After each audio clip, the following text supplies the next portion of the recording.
Hey everyone, this is Heather Collins from Young and Savvy Genealogists, and today I'm doing a presentation on deciphering jargon. Um, some of you might not be familiar with that word, jargon.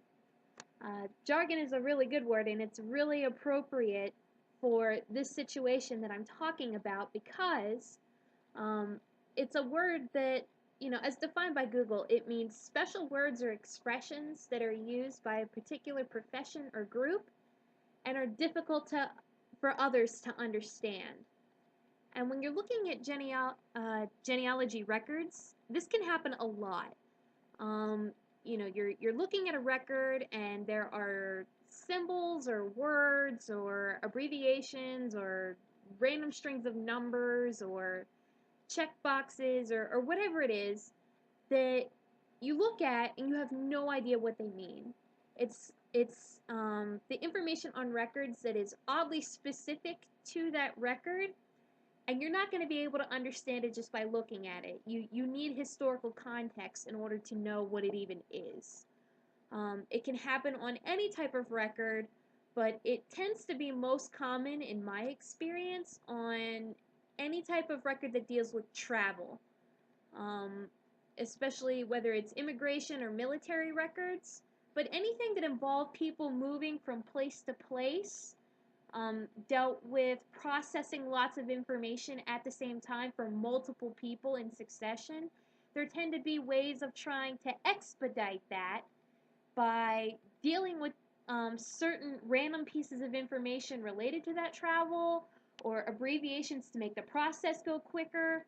And so when you remove those records out of that context where they were being created, the rest of us have no idea what's going on. The problem with this is because if you just kind of pass over that information without looking at it or without caring about it or taking the time to really understand what that information is supposed to represent, you're going to miss a lot of information about your ancestors. So it's really important to take the time and to investigate some aspects of the record that you might be tempted to kind of ignore because they don't immediately make sense to you. And so here we have um, a record for one of my ancestors. His name is Charles Pinheiro, and he and his lines, I deal with this a lot, specifically with him and his descendants that are also my ancestors. Um, Part of this is because they were very, very mobile. As you can see, he was born in Barbados in a time when it was still the British West Indies. And so even though he was born in Barbados, he's still a British subject. And since from this point in his life he moves to Canada, he still remains a British subject. And so a lot of the records that I can find for him um, involve a lot of travel. This is his Royal Navy service rating. It's called a service rating, but it's essentially a military service record. And as you look at it, you see some things that definitely make a lot of sense. All right, we've got height and hair color and eye color, um, remarks on his tattoos, a trade, which may or may not say shoemaker. I'm not entirely sure what that says. And then we've got, the ships that he served on and when he was on them. A lot of this stuff is really straightforward. You can tell what it is.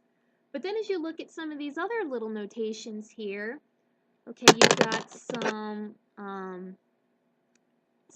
rating and then an ampersand and some letters here. I have no idea what they are. Under character, we've got some notations written in some tiny, tiny letters. Again, no idea what they are. Under discharged, there's some things here that I can't really read. So that's not really typical of what it is I'm talking about. It's not something that, isn't immediately useful to you because you can't read it. A lot of it is more of like, specifically under here, like remarks, FE, what is that supposed to mean? So that's kind of what I'm talking about in terms of, the little things. Stuff that, you would easily pass this over and assume that it's not important. If it wasn't important enough for them to write it out, it's probably not important information. That can be very, very false. And so I'm going to break down this particular record and give you some suggestions of things you can do when you're in a similar circumstance like this where there's little pieces of information and you have to ask yourself, is it worth pursuing these things? And I'm going to show you how important it can be to actually do that. Okay? And so the important thing to do once you've looked at and analyzed your record carefully, pointed out a couple of things that you can start to explore. Okay, so I've got my list of little things that I'm going to try and investigate to see what they mean.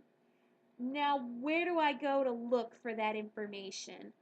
And so I kind of started this out with different places you can look. And honestly, the most important place that you can start is the archive or the database where you found the record. Since they're the ones that have digitized the records, they're the ones that usually have the staff on hand that deal with these records often enough that they know what they are. There was a reason that they were hired by the archive or the person maintaining the database to preserve the records because they know them and they understand them. And so as part of that, they usually understand that not everybody has that same level of knowledge that they have, and they try to make the knowledge that they have readily accessible to the public so the public can help themselves, so they don't have to deal with all of these inquiries of what do these letters mean? What do these letters mean? What do these letters mean? After they get that request so often, they're usually going to create something in the archive in order to help people answer that question for themselves. And so you want to start on the index page where the record was kept. And for the example of the Royal Navy service ratings, when you search for it in their Discovery database, this is the National Archives in England, for these particular ratings, they are indexed by name. So I've given you a screenshot here on the right-hand side of what that looks like. There's a lot of other stuff that's on the page there, but I just cropped out the section that is pertinent to what we're talking about. So you can see it's got his first and last name there, where he was born, his birth date, and then what I actually want to direct your attention to is what appears directly underneath of that. It says context of this record. And this is really interesting what they've done here. They show the actual organization of this entire collection of military records. They're called Admiralty records. So they're abbreviated with ADM. You can see that in the reference number up here. And you see how it's got like these other series of numbers separated by slashes. There's like 188 and then 123 and 10, 4500. Those are all references to different collections of records, and they go in a consecutive order down a hierarchy. And so you can see there's ADM, and then there's ADM 188, which is the Royal Navy Registers of Seamen's Services. And then under that there's ADM 188, 123, and then you've got this range of numbers here, and those are to refer specifically to ratings of a specific person. And so these are organized more or less the way that you would look them up on the microfilm. And I really like how they kind of lay this out for you so you can see for yourself exactly the way that these records are organized if you were to actually go to the archives and look for them. Whether you were looking for them in a book or on a microfilm, it doesn't really matter. They're going to be associated with this same exact reference number that you see on the website. And so part of what I did to start myself trying to understand what these records are, I worked my way up this hierarchy and started clicking on the links, working my way up, thinking that if I did that, eventually I would run into a database description. And when I got up to ADM 188, where it was talking about the Royal Navy Registers and Seamen's Services, that's exactly what happened. It gave me like multiple paragraphs of description of what these records are. And as I worked my way back up, it continued to do that in even more general terms. And so that gave me a really good idea of the types of records I was looking at. And this was one of the smartest things I could have done, which is cool because I did it by accident. Um, it really started to break down for me that what I have is the service rating is only, it's like an index. It points to other records that I didn't know existed, which if you go back here and you look at this, it says ships books, and it gives you a list and then like probably a line number. That's probably what that is. Um, that's what it's talking about. And so by understanding what else is in this ADM collection, I can start to see where I can find those record books at. So that gave me a good idea, gave me some new ideas of how I could, get some juices flowing, look for some more stuff. And then I had this brilliant realization that there's probably a research guide for these records on the website. And so I started looking for a research guide for Royal Navy service ratings, and they have like an extended multi-part research guide that talks about the Royal Navy in like generational gaps. And so it picks up in like the 1600s, goes to about, I want to say 1914. That's one research guide. And then they have another period of time that I think picks up with like World War I and World War II, and that's another research guide. And it goes chronologically through all of that and talks about all of the different records that are interrelated with these Royal Navy registers. And so that was a really good thing to look for. Um, you can do that with a lot of different records, not just in England, but I've seen that a lot with Library and Archives Canada. They do things like that. The National Archives in the United States, state archives, uh, regional or provincial archives, even different like local museums, they will make research guides for these types of records. And so if you are getting stuck on what a lot of this type of stuff is talking about or what it is that you're looking at, look for these research guides. It will give you a really good start and set you in the right direction to understand what you're looking at. And once you find those research guides, be sure you bookmark them. However it is that you keep track of stuff online, whether you bookmark things into your browser, whether you retweet them on Twitter or put them on your Facebook wall or save them into a third-party website like Pocket, however it is that you go about doing that, Tumblr, whatever it is that you use, make sure that you save your stuff there so you don't lose it. So looking at specifically passenger lists, I wanted to bring this up. You're going to find a lot of things that are just a bunch of letters and numbers scrambled together, and they don't always make a lot of sense. And if you look on the research guides and it doesn't talk about abbreviations, again, you can even look for abbreviation guides. I've seen those before. But if you've tried and you haven't found anything on the archive website, this is the time where I start to hit Google. I'm not going to lie. Google searching is really, really valuable, and the way that I would recommend you do it is using different combinations of search terms that include the location or the jurisdiction of the records that you're talking about, the record type of what it is that you're looking at, and maybe even throwing the word abbreviations in there, because honestly, you're not going to be the first person with this question, and so you want to see what other people have come up with in terms of a solution, and Google can help you do that. Really good example, doesn't apply to Charles Pinheiro, but applies to someone else in my family. I ran into him on Ancestry.com looking at, he worked on a lot of different cruise ships from, I want to say the early 20s up through the mid 30s. And he had a job, and I didn't like the way that it was set up. Like they abbreviated all of the different positions that the crew had on the first record that I found. And so it literally was just a bunch of numbers and letters strung together, and I didn't understand what any of them were because I've never worked on a ship before, so why would I know what these things are? And, it was LBRSTW. I'm like, okay, what is this? And so I started Googling, and I'm like, okay, what is STW, right? STW, passenger lists, abbreviations, and I finally came up with, oh, it's a steward. Okay, so it's some type of servant. All right, LBR, what could that be?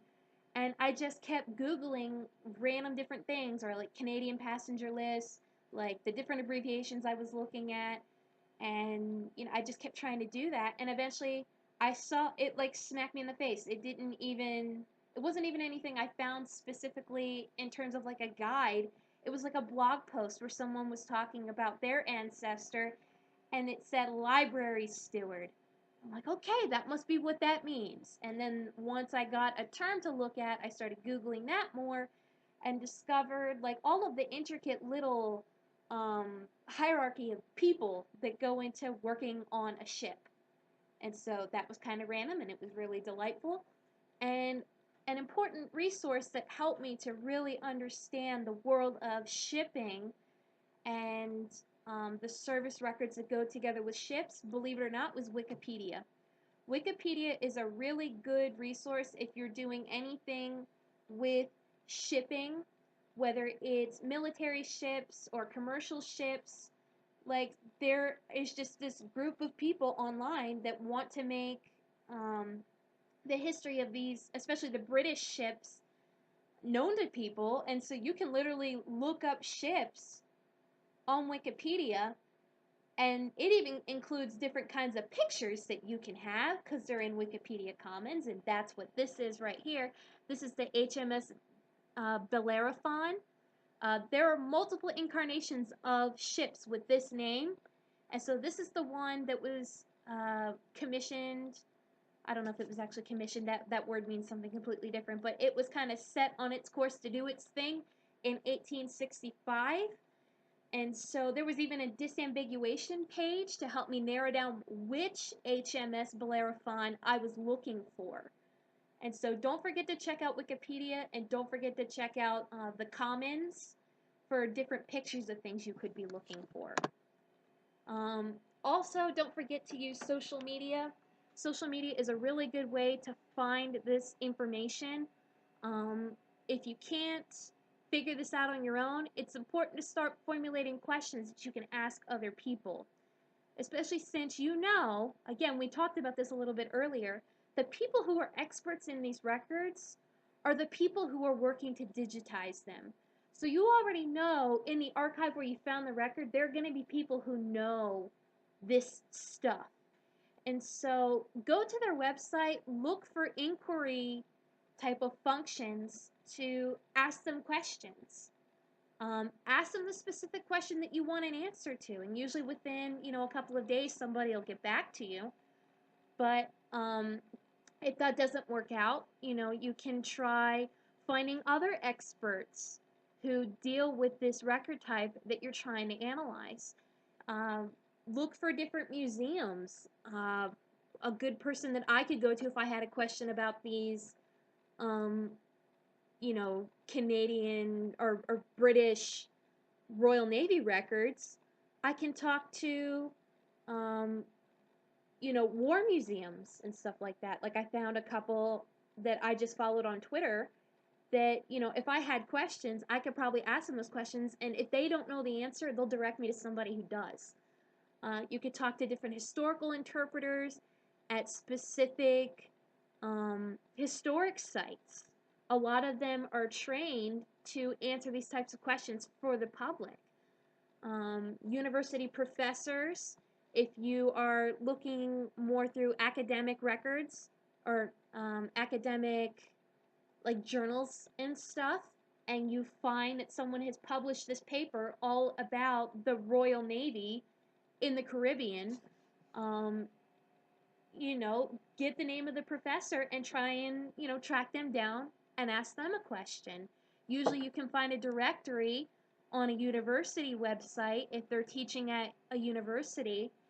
I've done that before. I've contacted university professors and gotten all kinds of information that I never would have had. And of course, there's the archivist at the archive itself. Check Twitter, Google Facebook pages for museums. Even check local historical societies.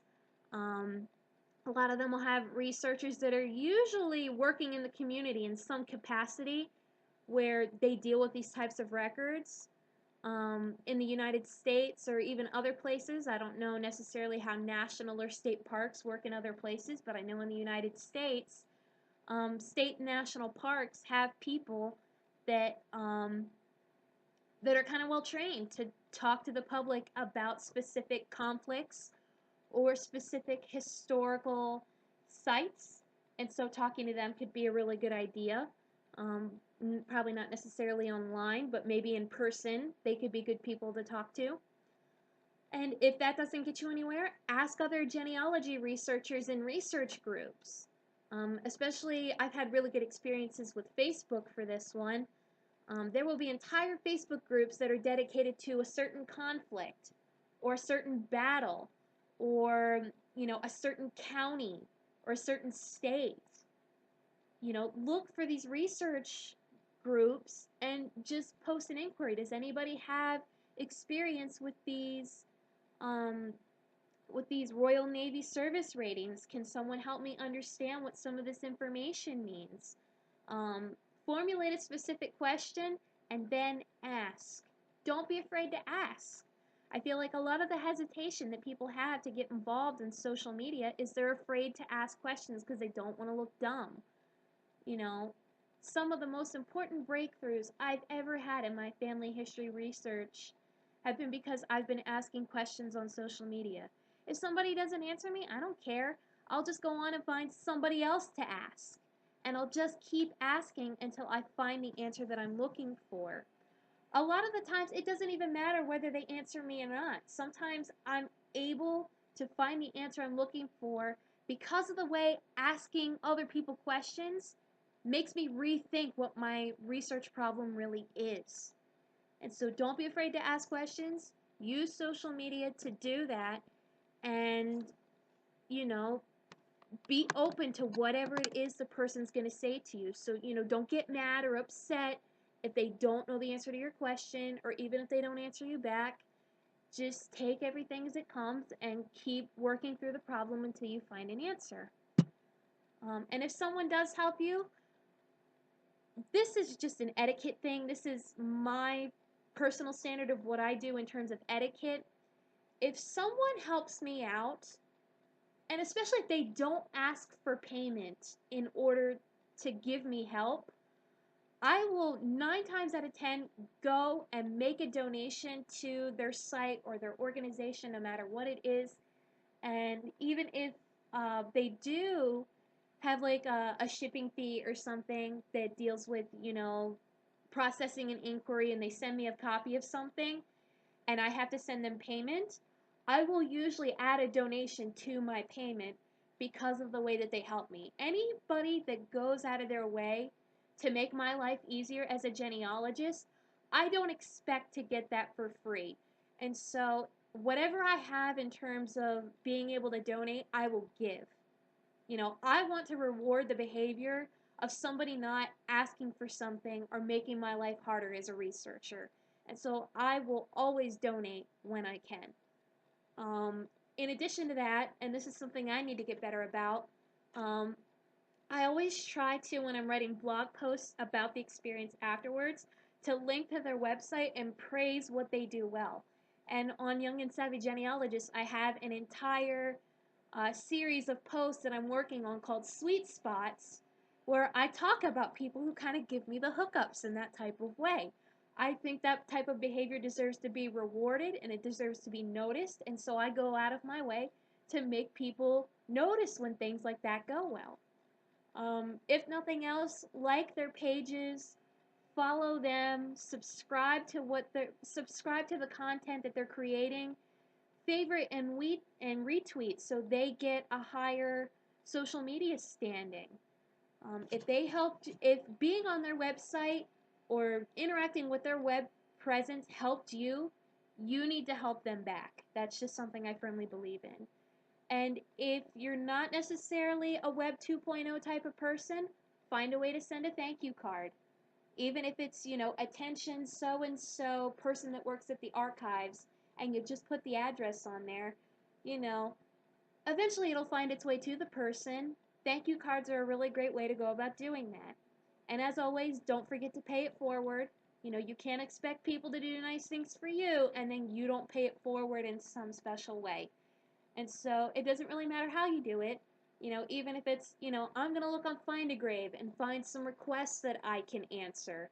I'm going to, whatever it is, find a way to give back to the genealogy community and um, do it because somebody just helped you out. And of course, if this video helped you out, make sure that you link, comment, and subscribe. Um, I'm trying to be more consistent in making new videos and how-to tutorials. And so if you have a recommendation for a topic that you want me to cover next, be sure to leave it in comments. And good luck with your family history research. And also be sure, if you have a really good experience with anything that we've recommended, we want to hear about those experiences too in the comments. So be sure to leave those there as well. And happy researching!